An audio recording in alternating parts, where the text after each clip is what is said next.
And a THV 11 update this morning, the United Auto Workers Union strike is expanding as it negotiates with GM and Stellantis. And next week, President Biden says he'll join the picket lines. Bradley Blackburn has the latest on how the strike could eventually affect car buyers in states like Arkansas. What do we want? Contract! From coast to coast, picket lines grew louder Friday. We are here fighting for what we deserve. As the United Auto Workers Union turned up the heat on General Motors and Stellantis. It is time for us to be treated fairly. More than 5,600 workers joined the UAW strike Friday from 38 parts distribution centers. It means some car repairs could come to a screeching halt. We supply parts to the dealers, so dealers have a limited amount of supply they're not going to be able to repair cars or do maintenance on vehicles. They join more than 13,000 union employees that were already striking at 3 plants in the Midwest. The union is demanding higher wages and better benefits and says car makers have seen record profits. We got 6% in pay increases. CEOs got 40% pay increases. Meanwhile, the companies have made billions and billions in profit, so the consumers are being price gouged by these companies. President Biden will travel to Detroit Tuesday to, quote, join the picket line and stand in solidarity with workers. Dealers say if the strike continues for months or expands further, car buyers may pay more. It could drastically affect business, and it could affect prices in the marketplace. GM and Stellantis claim they're bargaining in good faith, with GM calling the strike expansion unnecessary. Ford was not targeted by the new action because the union says they're making progress in negotiations. Bradley Blackburn, CBS News, New York. On this first day of official fall, we are a little more than a week away from the start of October. That's when millions of Americans will see an increase in their SNAP benefits. The move comes after the U.S. Department of Agriculture increased the cost of living for people across the country. Those who receive SNAP benefits will see a 12.5% bump for the next year.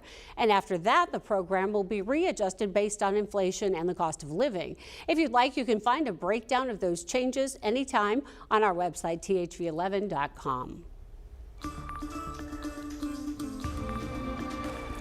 We have a crime alert this morning. North Little Rock police looking to assist Los Angeles, California police in the investigation of a man who previously lived in North Little Rock.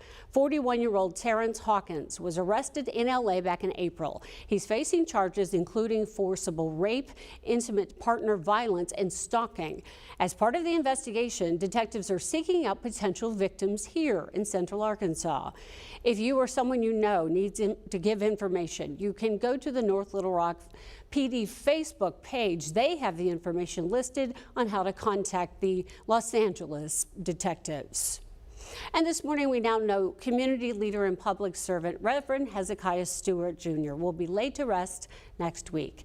The founder of the Watershed passed away this week. His wake is set for Monday night from 6 to 8 at Moody Chapel. Reverend Stewart's body will then be laid to rest Tuesday at 11 a.m. at Moody Chapel. Both services are open to the public.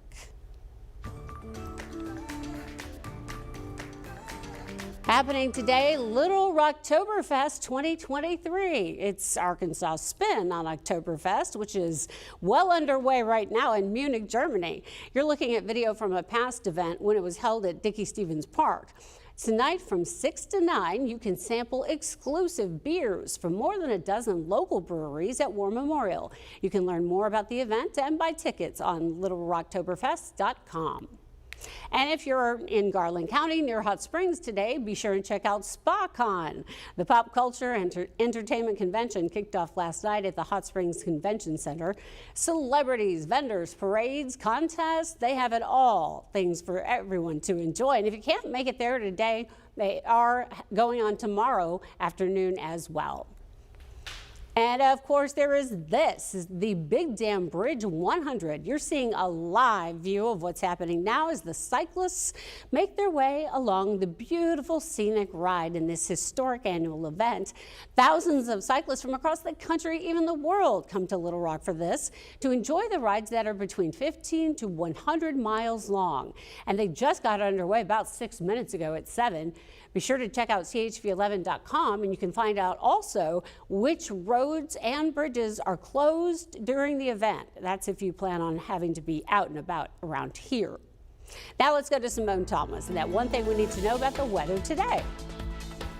Like you said earlier, Karen, it is the first official day of fall, but summer just doesn't want to get the memo. We're going to see a lot of places peaking in the low to mid 90s today. 92 looking to be the high in Little Rock and Conway. Pine Bluff trending even warmer with a high of 95 today. A nice mix of clouds and sun, but it is going to feel pretty humid outside. You could probably even feel it if you're over at the Big Dam 100. I'll have a look at the rest of the weekend coming up, so make sure you stick around.